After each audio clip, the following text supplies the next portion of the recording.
भाइयों बहनों, रोजगार आपको आपके प्रदेश में मिलना चाहिए कि नहीं मिलना चाहिए। दोस्तों, मोदी जी आपको जॉब दें या ना दें, बट मैं डेली आपको गवर्नमेंट और प्राइवेट जॉब अपडेट देते रहता हूं। पर वीडियो में आगे बढ़ने से पहले चैनल को सब्सक्राइब करना ज़रूरी है। तो नमस्कार दोस्तों, कैसे हैं आप लोग? आशा करता हूं कि आप लोग बढ़िया होंगे और सब कुछ एकदम बढ़िया चल रहा होगा। दोस्तों, वीडियो शुरू करने से पहले आप कमेंट में जाके लिख दो कि आपने कौन से स्टेट से फॉर्म फिल किया है।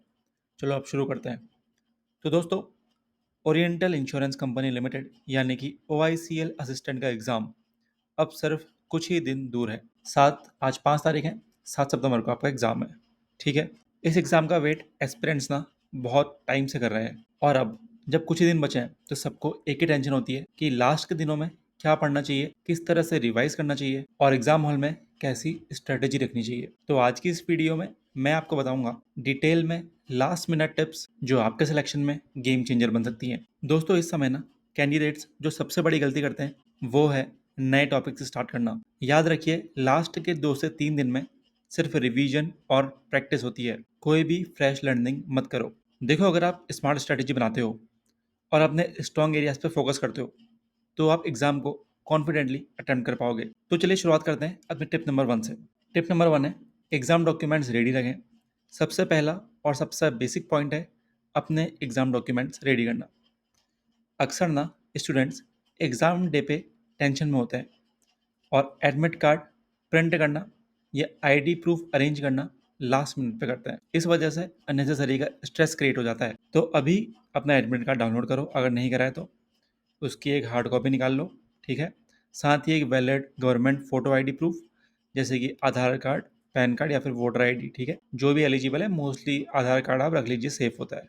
इसकी एक फ़ोटो कॉपी निकाल लो और उसको एडमिट कार्ड के साथ अटैच करके एक पासपोर्ट साइज़ फ़ोटो भी उसमें अटैच करने का होता है, वो भी अटैच कर दो। और एक साथ में अलग से अपनी पासपोर्ट साइज़ फ़ोटो वो भी कैरी कर लो। ठीक है। एग्ज़ाम के इंस्ट्रक्शन में क्योंकि फ़ोटो भी डिमांड होती है, तो अपने पास एक फ़ोटो उसमें अटैच और एक फ़ोटो अलग से होनी चाहिए। अब जैसे आप डॉक्यूमेंट्स रेडी कर लोगे ना सारे, तो आपका फोकस सिर्फ पेपर पे होगा, टेंशन पर नहीं। मूव ऑन करते हैं हमारे सेकंड पॉइंट पर, जो कि है फॉर्मूला और शॉर्ट ट्रिक्स रिवाइज करें।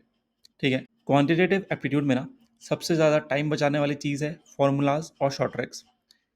अभी कोई भी नए चैप्टर खोलने की ज़रूरत नहीं है, लेकिन जो बेसिक फॉर्मूलाज जैसे कि percentage, ratio and proportion, profit and loss, SICI, ठीक है, स्पीड टाइम डिस्टेंस मेंसुरेशन, उन्हें रिवाइज करते रहो, फॉर्मूलाज वगैरह और कुछ कुछ इंपॉर्टेंट चीज़ें जो आपने अपने नोट्स में लिखी हो उन चीज़ों को। ठीक है। आप एक छोटी फॉर्मूला शीट बनाकर उससे बार बार देख सकते हो। इससे क्या होगा कि एग्ज़ाम के वक्त दिमाग में फॉर्मूला इंस्टेंटली रिकॉल होगा और आपको कैलकुलेशन में टाइम वेस्ट नहीं करना पड़ेगा। ये 2 से 3 मिनट आपको पेपर में एक्स्ट्रा टाइम से लाएंगे। ठीक है। इससे आपका बहुत टाइम बचेगा। मूव ऑन करें नेक्स्ट पॉइंट पे, तो वो है हाई वेटेज टॉपिक्स पे फोकस। अब सब्जेक्ट वाइज अगर बात करें तो रीजनिंग सेक्शन में पजल्स और सिटिंग अरेंजमेंट मैक्सिमम मार्क्स ले जाते हैं। ठीक है। इनके साथ ही इनइक्वालिटी, सिलॉजिज्म और कोडिंग डिकोडिंग पर एक बार फोकस ज़रूर करें। ठीक है।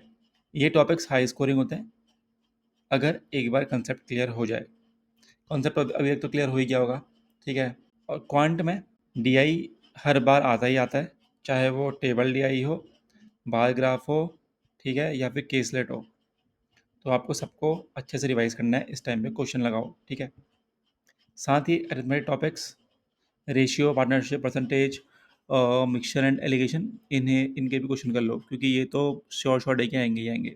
इंग्लिश सेक्शन में स्टूडेंट्स घबराते हैं, लेकिन अगर आप कुछ इंपॉर्टेंट चीज़ें जैसे कि एरर स्पॉटिंग, क्लोज टेस्ट और पैरा जंबल पर फोकस करोगे, ठीक है, तो आप इजीली कट ऑफ क्लियर कर सकते हो। रीडिंग कॉम्प्रहेंशन भी एक्सपेक्टेड है, वो तो आएगा ही आएगा, लेकिन उसमें वही पैसेज को सॉल्व करना है जिसमें क्वेश्चंस डायरेक्ट हों। ठीक है। ज़्यादा घुमा के अगर आए तो उसको स्टार्टिंग में मत करना। मूव ऑन करें नेक्स्ट स्टेप पे, तो वो है अटेम्प्ट स्ट्रेटजी। एग्जाम हॉल में ना एक स्ट्रेटजी के बिना जाना मतलब ये है कि अपने आप को कंफ्यूज करना। आपको पहले इजी और फेमिलियर क्वेश्चंस पिक करने चाहिए और वही आपकी स्ट्रेटजी होनी चाहिए।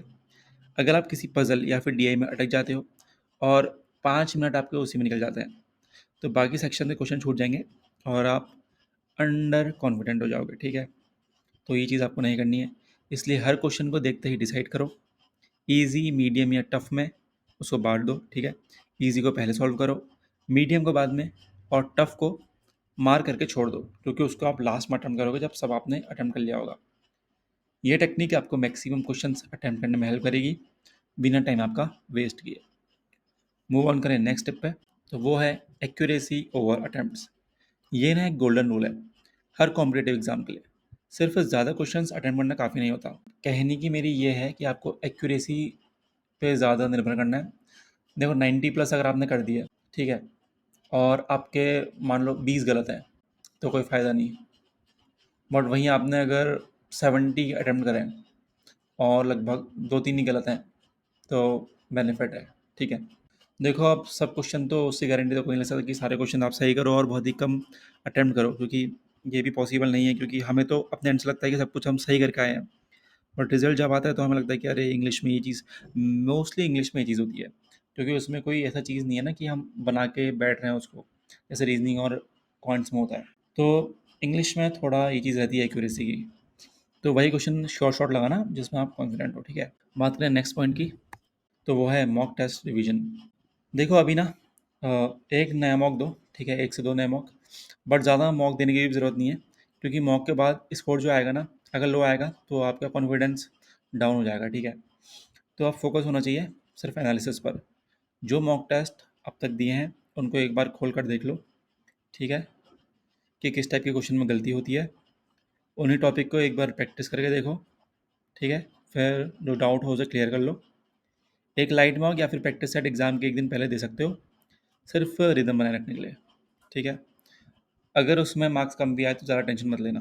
नेक्स्ट स्टेप है एग्ज़ाम डे प्रिपरेशन। देखो एग्ज़ाम के दिन ना आपका माइंड फ्रेश और रिलैक्स होना चाहिए। एग्ज़ाम से एक दिन पहले नोट्स और फॉर्मूला शीट को लाइटली रिवाइज करो और जल्दी सो जाओ, कोई टेंशन नहीं लेनी। एग्ज़ाम के दिन हल्का खाना खाएं, ज़्यादा हैवी फूड मत खाओ, ठीक है। सेंटर पर टाइम से पहुंचने की कोशिश करो, कोशिश मत करो पहुंच ही जाओ, ताकि आपको स्ट्रेस ना हो। और सबसे इंपॉर्टेंट बात, अननेसेसरी चीज़ें जैसे कि mobile phones, calculator, study notes ले जाने की कोशिश मत करो, सिर्फ अलाउड ही आइटम्स ले जाओ, ठीक है। और अलाउड आइटम्स क्या हैं? मेनली वाटर बॉटल मत ले जाओ यार, 1 घंटे में कितना ही पानी आप पी लोगे, ठीक है, या कितनी प्यास आपको लग जाएगी। और वैसे भी अगर वॉशरूम भी अगर आए तो वॉशरूम का वहाँ आपको अलाउड करते हैं एग्जाम से पहले जाने के लिए। Move on to next steps, sleep and health. दोस्तों हेल्दी माइंड ही प्रोडक्टिव माइंड है। अगर आप एग्ज़ाम के पहले रात भर पढ़ते रहोगे और नेक्स्ट डे नींद पूरी नहीं होगी तो पेपर में सिली मिस्टेक्स बढ़ जाएंगे, ठीक है। इसलिए 6 से 7 घंटे की नींद लेना कंपलसरी है। साथ ही हाइड्रेशन मेंटेन रखें, पानी पिएं और स्ट्रेस फ्री रहने की कोशिश करें। बात करें हमारे लास्ट पॉइंट की, तो वो है कॉन्फिडेंस इज़ द की। यह है आखिरी और सबसे इम्पोर्टेंट टिप, कॉन्फिडेंस। आपने जो तैयारी अब तक की है वही आपको एग्ज़ाम हॉल में मदद करेगी। लास्ट के कुछ दिन में अपनी मेहनत पर डाउट मत करो। एग्ज़ाम के दिन अपने आप को ये बोलते रहो, मैं कर सकता हूँ, मुझे आता है और मैं अपना बेस्ट दूंगा। पॉजिटिव एटीट्यूड ही आपको टफ क्वेश्चन के सामने भी स्ट्रांग बनाएगा, ठीक हो गया।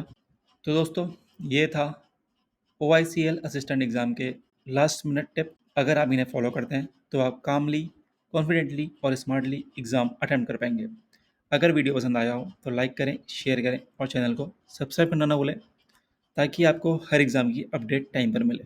कोई डाउट हो कमेंट में ज़रूर पूछ लेना। मिलता हूँ आपसे अगले वीडियो में, तब तक के लिए ऑल द बेस्ट और अपना ख्याल रखिए।